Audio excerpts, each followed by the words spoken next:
Hi, this is the Galaxy Tab Active3 and I'll show you how to connect to Wi-Fi this device. So first let's open the Settings app and then tap to Connections. Here you'll see the Wi-Fi switcher. Just click on the switcher to activate Wi-Fi or to turn it off. And after the activating the Wi-Fi option, you'll see here all of the available networks. Just select one from the networks and enter here the password. After that, just tap to done and wait a couple of seconds.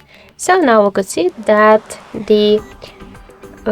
our device successfully connected to this network.